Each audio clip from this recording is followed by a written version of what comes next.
Why did Diana bring me home? Was this an illusion? Was I being tricked? Something was going on. I sat up in bed looking around me. I was indeed in my room. There was no mistake about that. Why? Diana. It's too strange. Was this a game? Was this part of her plan to get the boys back? I was lost and confused more... Pardon me. Surprise burp.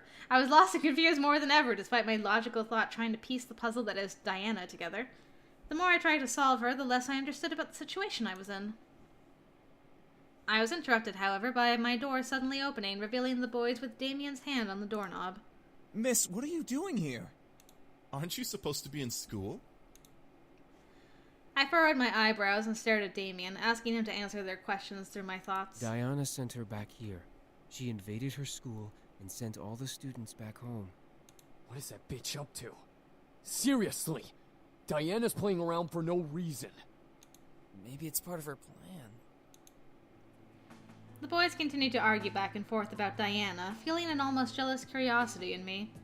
Damien seemed to be too deep within the talking to notice my thoughts, for he didn't even stop talking alongside his brothers. Why was Diana after them? Why did she want to bring them back? What was so important about the boys that she would travel to the human world to get them? What was going on? I decided enough was enough. I needed answers. Hey! The boys stopped arguing, staring at me in surprise. I held my hands and fists on my lap, mustering the courage to continue to speak despite my abrupt shout. Why is Diana here? Why does she want to bring you all back? What exactly did you all run from? Why did you run from it? Miss, we... Don't miss me. Please. I need to know what is going on. I won't be left in the dark about this. I want to know what I'm facing. The boys looked at each other hesitantly, unsure of what to reply. Finally, Sam pushed Damien towards the bed, making him buckle and land on his knees with his torso over the edge of the mattress. Damien, do the thing. The thing? What thing? Sam, you're not suggesting. Why not? She deserves to know everything, especially if Diana is targeting her. Sam's right. I guess we have no choice then. I was getting confused. What was Damien about to do? Damien stood before climbing onto the bed with me, sitting across from me on his knees. We're going to show you everything. You have to trust me, okay? The minute you stop trusting me, the vision will stop. Vision? It'll be okay. Just trust him. I looked to Matthew, unsure of what was going on, but I nodded. If this was the only way to learn, then this was my chance to know. Alright, now we're gonna have the vision. Tackle. Alright. Then I passed out. After what seemed like hours, I finally woke up slightly refreshed. My body knew that if I slept any longer, I'd be up all night, which was not part of the plan for the day. I rubbed my eyes and sat up, letting a soft groan escape my lips. In response, something beside my bed shuffled, causing me to look over. I didn't know what I was expecting. Beside me, sitting in a chair beside the bed, was Matthew, rousing himself up to see me awake. I smiled at him, seeing his slightly ruffled hair and tired eyes. Oh, you're awake. How do you feel? Better. Matthew nodded before he looked down at the bed, taking my hands into his. I'm really sorry. I'm really, really sorry. Oh, Matthew. Matthew, it's not your fault. No, please listen.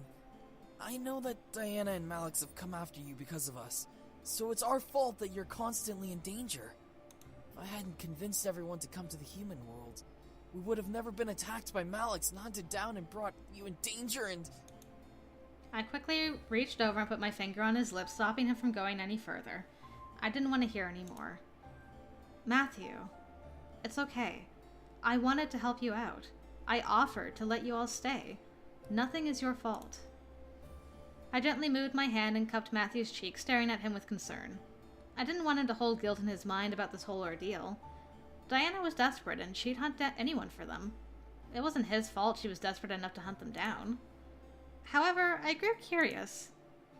So, Matthew, you're a noble? Matthew looked at me and gave me a goofy smile. I was once, but even if I had the title, I didn't really feel like a noble. How come? Well, I was the fourth noble son of the Demon Lord. With Eric and Sam ahead of me in case James couldn't fulfill his duties, there was no way I was getting the throne. So, I spent the majority of my time trying to make my mother happy. She was always unhappy. Unhappy? How come? Well, my dad was he married 4 different women. Each of us came from a different mother, and my mother was the last to be married and bear a son. The thing with succubi, though, is that they get jealous very easily. Okay, so they were all succubi mothers. Interesting. So what happened? The other wives got mad and scorned each other.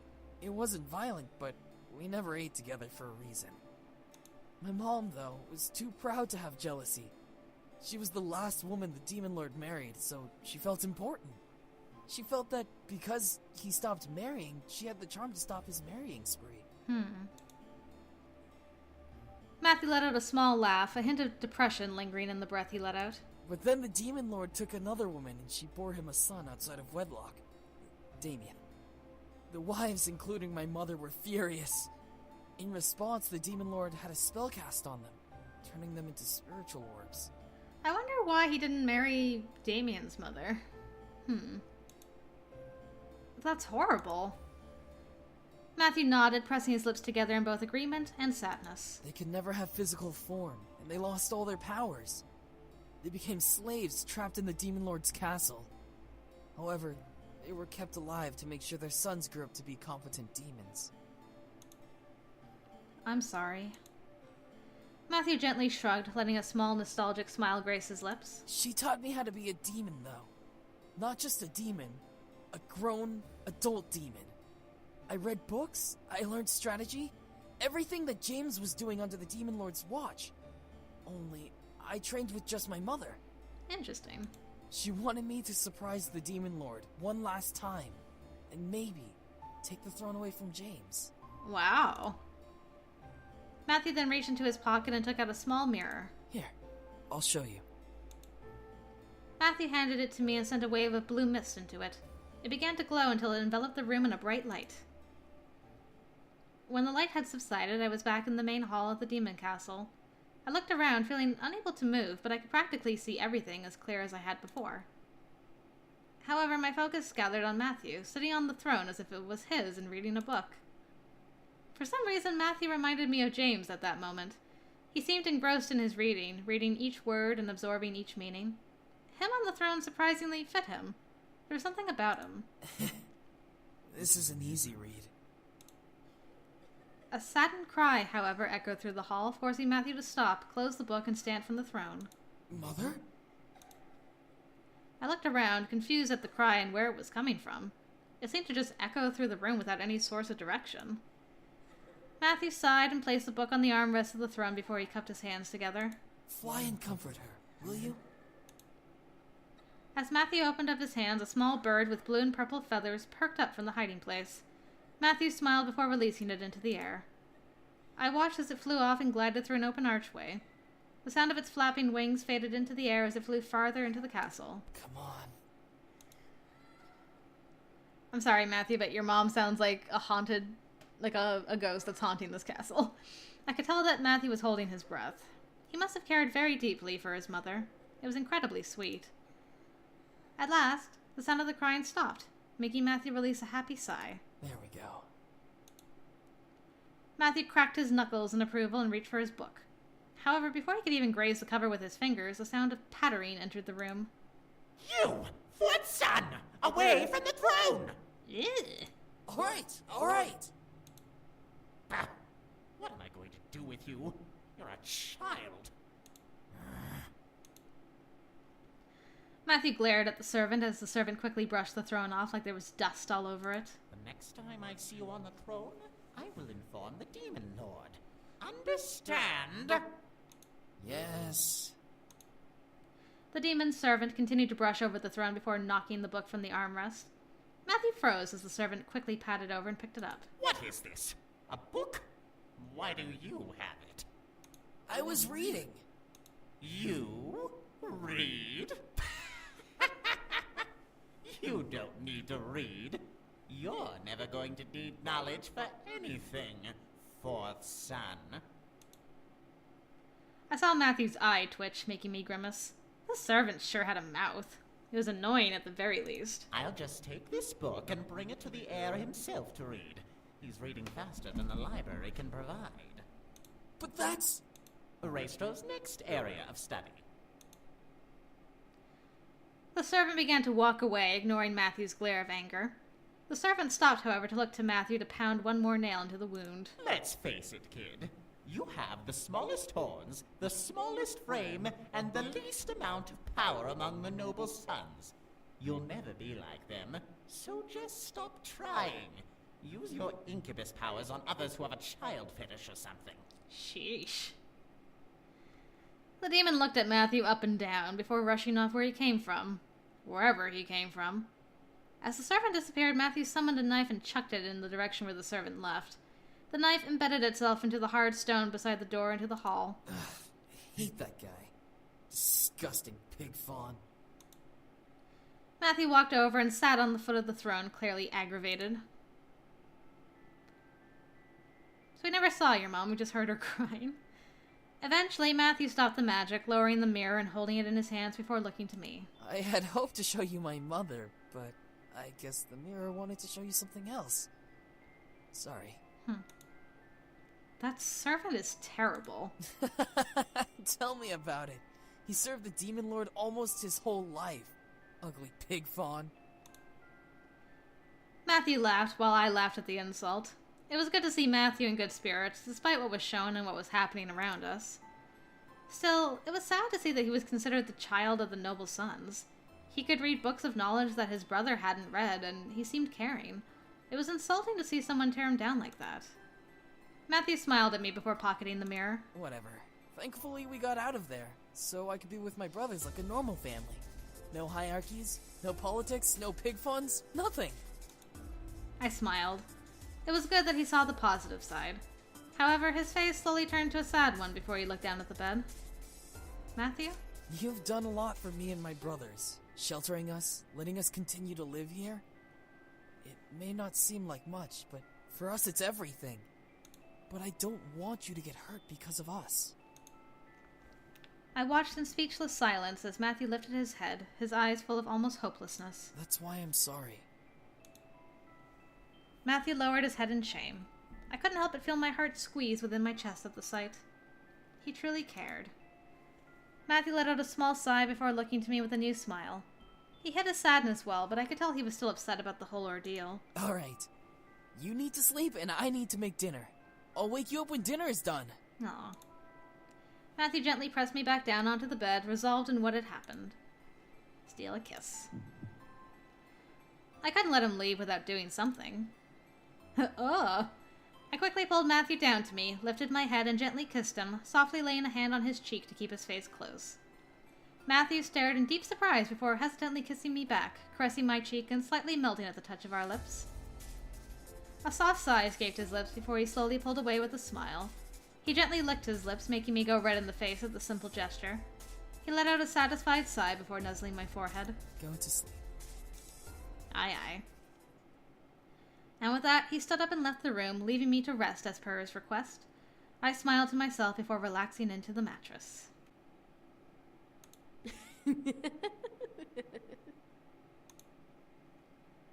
I suddenly tensed up. I felt majorly uneasy. Something wasn't right. I felt it in my core. But I can't skip. She must be here. The thought of her in the house infuriated me beyond belief. I had to make sure she was not here. Oh, right, we're at this point already. Okay, alright. I rolled out of bed and quickly left my room, wandering the halls and listening closely. She was a demon, but I was listening very intently. There was no way she would have been able to sneak up on me. I know you're here. Where are you? I could feel myself growl. It wasn't a matter of fear that she'd take away the boys anymore. Her very existence had lit a fire of rage within my gut, which only grew as each day went by. This feud was getting on my nerves, and I knew it would not end well for one of us. I wasn't going to lose to that demon bitch. Leave me alone. Oh, Matthew? My heart stopped. Diana was with Matthew. My mind flew into slow motion, playing fake images of Diana trying to seduce Matthew in my head to further fan the angry flame inside of me. I instinctively followed Matthew's voice. I was approaching the grand lobby and followed the commotion to the dining room. The sound was echoing from the kitchen, so I peeked inside while hiding around the corner. He did say he was going to make dinner. I almost growled at the sight. Matthew was holding to one side of the kitchen's island counter, with Diana holding the other side, looking to him with a smirk. Oh, come on, Matthew. Don't you like games? A game of tag sounds so fun. Barf. Not with you. Now go away! I'm hurt. Wounded, truly. Did I go too far? You went too far when you came here and attacked her. Pity. And here I thought I was going to offer you the chance to become something better than just a simple incubus. Okay, this offer actually would be pretty tempting for Matthew. He could make his mom incredibly happy. Oh.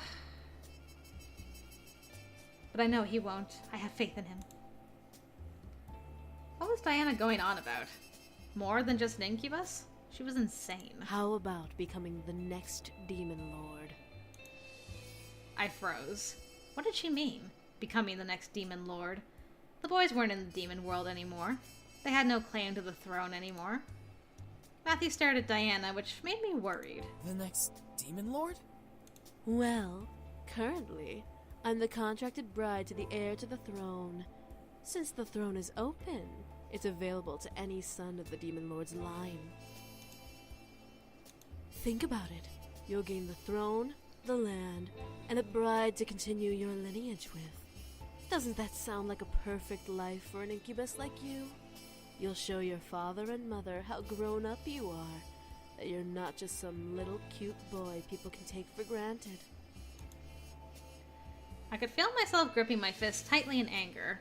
How dare this girl try to convince Matthew to return to the demon world? He ran away from it. He didn't have to go back. He shouldn't go back.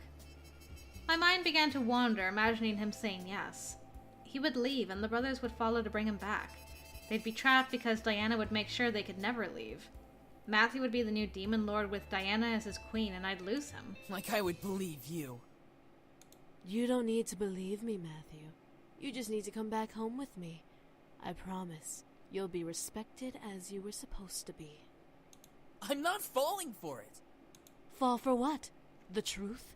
The truth is that your brothers still treat you like a child, even though the demon world is far behind you. The truth is that your little human love affair is fleeting. She can never see you as a man, just as a little boy who wants to grow up. How dare. Stop it! I stared as Matthew chuckled? How do you chuckle knives at someone? Ah ha ha ha ha!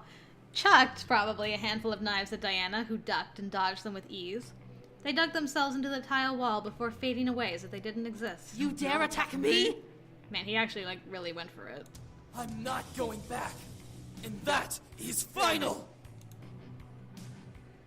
I could see Matthew's muscles tense and flex, wanting to attack Diana. The girl in question, however, took a deep breath and looked at Matthew with a pleading look. You won't even return to your mother? She's been crying ever since you left. Ooh, new tactic. Do not bring her into this! Matthew glared as Diana circled the island towards him. She begged me to bring you back. She wants you to get what you deserve. The throne. I don't believe you! Matthew then walked away from Diana, heading to the fridge to start dinner as if she wasn't there. Diana stopped and leaned against the counter. She'll never love you, you know. Man, persistence. I don't mind. I care for her. The human girl? You must be joking. A human like her can't possibly provide you what you need. She's a human. You're a demon. I felt the urge to storm in and shut her mouth. It would give away my position, but I was growing extremely tired of Diana. Barge in. I decided to be assertive and quickly stepped into the room, rushing to be in front of Matthew. Diana and Matthew looked at me in surprise as I glared daggers at Diana instead of throwing them. Get out. Well, well, little human. You're awfully nosy in business that doesn't concern you. It does concern me. Does it? I don't think a human would understand the importance of this affair. You're asking him to leave to be someone he doesn't want to be. That's not going to happen. Oh? And what makes you so sure about that? I love him. And he's also not a child. Diana stared in shock at my exclamation. Was it not what she expected? I didn't care what she expected. I wasn't going to lose the man I had grown to love. You love him? Yes, I love him. Diana's lips twitched, the edges curling into an amused smirk as she stared at me. So what? A human's love isn't enough to understand the situation. A demon can never reciprocate human feeling.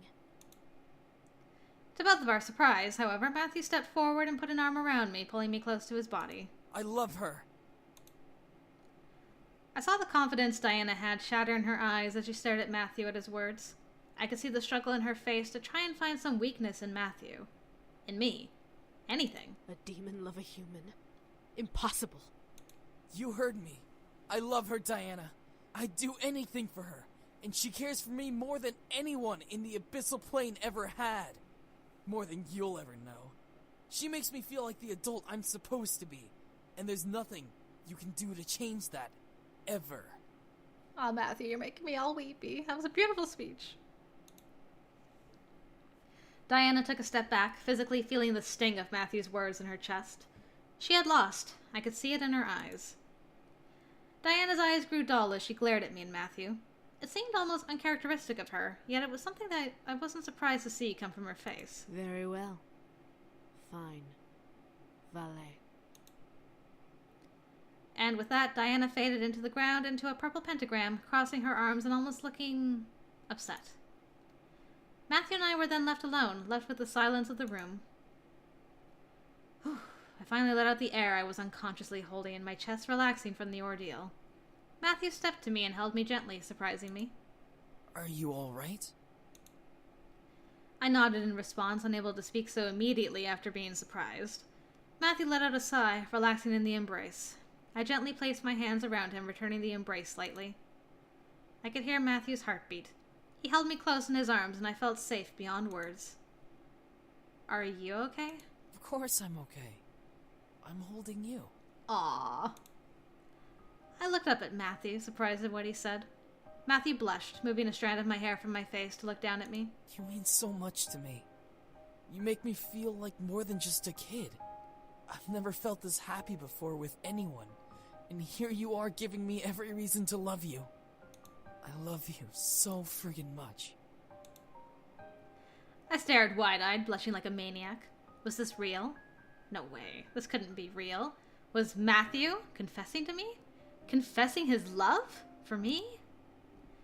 Matthew gently caressed my cheek, staring into my eyes with a loving, almost hopeful expression. The warmth of his hand invited me to nuzzle into it, closing my eyes. This wasn't a dream. My heart was pounding hard enough where I was sure Matthew could hear it. Matthew gently leaned in, closing his eyes. He stopped, however, remaining just a mere tortuous inch away from my lips. He wanted me to show my feelings for him. He had left himself open for me to kiss him, or leave him empty. The power I had was unbelievable. Kiss him. I loved him, and wanted to give him exactly what he wanted. I gently leaned in, letting my lips finally touch his gingerly. Matthew let out almost a surprised gasp against my lips before wrapping both of his arms around my waist, pulling me close to him. I moved my arms up and around his neck, filling the kiss between us deep into a heated height. My chest was pounding, making me feel and see fireworks in my mind. Matthew was everything I desired. He was the man I wanted, demon or not. It was all so supernatural, to fall in love with someone so quickly. Maybe it was the sense of magic I was thrown into. Maybe it was Cupid playing with my heart. Either way, I found myself melting at the thought of him being with me. I found myself combing my fingers through Matthew's hair, making the man holding me softly tremble at my touch. He gently nibbled on my lower lip, asking me to deepen the kiss between us even further. I easily teased him before finally opening my mouth slightly for him. His tongue gently danced with mine as one of his hands slid up my back and cradled my head. He gently leaned my body back, making me cling to him as the heat of our kiss rose higher and higher. Gently, though, Matthew slowed the kiss down and pulled away, staring down at me. His eyes burned for me, wanting me to melt and buckle in his arms. I could feel myself melt already. Matthew opened his mouth to speak, but as a very small blush ran along his cheeks, he was reduced to shy silence. I stared as he tried to find the words to say in my eyes. I knew exactly what he wanted. He didn't need energy, though, right? Are you... No, I stared wide-eyed, feeling a blush on my cheeks grow. He didn't say anything more, but I knew what words would have followed if he continued. He wanted me. I was stunned. Was I that appealing to him? Was his passion really that deep for me? Matthew gently nuzzled my forehead, losing the blush and finally being able to speak. If you don't want to, we don't have to. I mean, it's up to you. I could feel my mind go numb and purr at the idea. A moment with an incubus. He was a demon of sex, the purest form of lust and desire. My world would rock and I would enjoy every second of it. At the same time, I was indeed inexperienced. Diana wasn't wrong when she claimed me to be innocent. Did I want to give that innocence to him? Especially this early? I found myself forgetting the words yes and no. What could I say to him? I knew then what I wanted, but how to say it without breaking the moment? As always, let us save. Boop. Save that. Alright. Fun times ho! Seduce me. I couldn't believe the two words that came out of my mouth. It made the most sense to tell him yes. I needed him. I wanted him. Those two words must have made something in him finally break. Matthew gently wrapped his arms around me and went back to kissing me passionately. I could feel energy whiz about me, making me open one eye to see blue light glowing around us.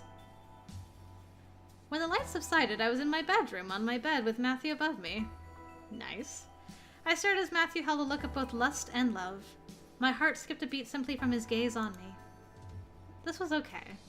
I wanted to see all of him and give myself to him. I gently guided his head to me, kissing him slowly and bringing him further into the mood. Matthew slid both his hoodie and his shirt off and tossed them to the side before cradling my head in his hands and kissing me deeply. I felt heat rise in my body, making me undo the tie underneath my collar and release the buttons on my own shirt. Quickly, I removed my shirt and vest, making Matthew stop kissing me and stare in slight surprise. I was simply in a bra, but I could feel a blush invade my cheeks. My shy side began to fester in my mind. Did I really want this? To undress before a demon? No, this was the man I loved, and yet I felt my innocence drape over me in almost shame. I needed to fight it. I quickly rolled both of us over to where I was sitting on Matthew's lap, staring down at him. Matthew sat up looking at me with one of the most sexiest smiles I had ever seen. Ooh. Ooh la la. Matthew pulled me close, knowing I was still shy, and began to kiss my lips over and over. Each kiss was his promise to keep me safe, keep me comfortable, love me. I kept my arms wrapped around Matthew, taking each kiss he gave and giving him my own kisses in return. I didn't know if it was the fact we were both top nude, or maybe I just craved his touch, but I didn't want to let him go. However, as he held me, I could slightly feel the shiver of his hands. Was I his first? He wasn't going to tell me. He wanted me to enjoy this moment, but was afraid of screwing up. His shivering hands showed me his emotions perfectly. As he laid me down and knelt over me, Matthew smiled and finally embraced me as we both desired. The pleasure between us would be heavenly, and we'd go through it together. I closed my eyes and gave myself to Matthew. My body, my mind, my soul. It all belonged to him as he held me. His body, his mind, his soul. It all belonged to me as I gave into his embrace. His kisses and fingers over my skin would forever engrave themselves into my memory as our passion rose through incredible heights. Our breaths and moans to each other equally sounded and echoed like a blissful chant we never wished to end. We kept moving, loving, feeling every inch of our bodies until we had had enough and I was enveloped in his embrace. Skin to skin, heartbeats matching, we held each other in the glow of the aftermath. I nuzzled my head under Matthew's chin as he held me close. I love you. I love you too. Just to hear those words come from Matthew's mouth made my heart flutter. To hear me answer made my soul warm in glee. I could feel both of us sink into a peaceful sleep together. It was the best sleep I had had in days, and I was happy. I had love, and I had my happiness. My life was simply perfect.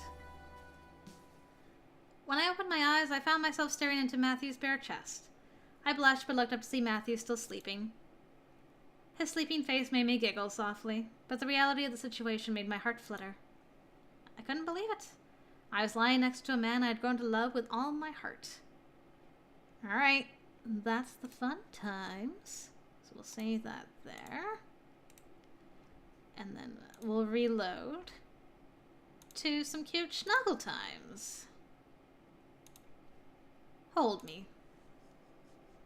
I wasn't ready, but I still wanted to give him the love he wanted. Holding me close was all I needed, all I wanted. Part of me grew fearful of what Matthew would think. Would he hate me? Would he regret giving me his love? So many stories ended when sex wasn't given, and I didn't want this story to end. Matthew, however, smiled and caressed my cheek happily in response, nodding in understanding. I could tell that he was okay with my decision, which made my heart flutter in joy. Matthew gently leaned in and kissed my lips once again, wanting both of us to cool down from our passionate high. I kissed back sweetly, feeling the heat in my chest die out peacefully. Matthew pulled away slowly, looking into my eyes to reveal a deep love that haunted his blue irises. Alright, let's get you back to bed. Matthew then wrapped an arm around my shoulders and lowered his other arm underneath my knees. I easily held on to him as he lifted me up like a blushing bride and carried me out of the room and back towards my room. Matthew was kind enough to know my limits, and I trusted him to respect my choice. He wouldn't enthrall me to go against my wishes, nor would he force himself on me. He was perfect. Matthew gently lowered me to my bed before petting my head with a loving smile. I was beaming in happiness. I didn't want it to end. As Matthew turned to leave, I quickly grabbed his arm. Wait. Matthew froze and looked back at me, awaiting my next command. He was going to obey no matter what I said, but he was anticipating what I was going to ask. I could see it in his eyes. However, I just wanted him to be with me a little longer. I didn't want to rest alone. Hold me. I repeated my words, holding another meaning to those two words. Was he okay with what I wanted? It was so close to what he had asked for, but it wasn't going beyond what I desired. Matthew took in my words and smiled, nodding before turning back to me and sliding into bed with me.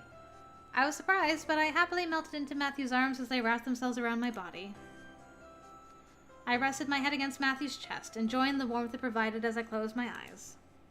He truly loved me, as I loved him. My rest with him was as peaceful as could be, the best sleep I had in days.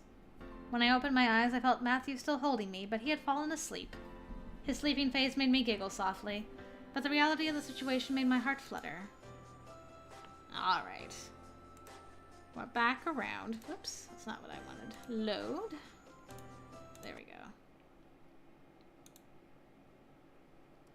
His warm embrace made me feel safe, and as the tender moment we just shared replayed in my head, I couldn't help but smile and snuggle into his chest further. Unconsciously, he held me tighter to his body, giving me more of his warmth.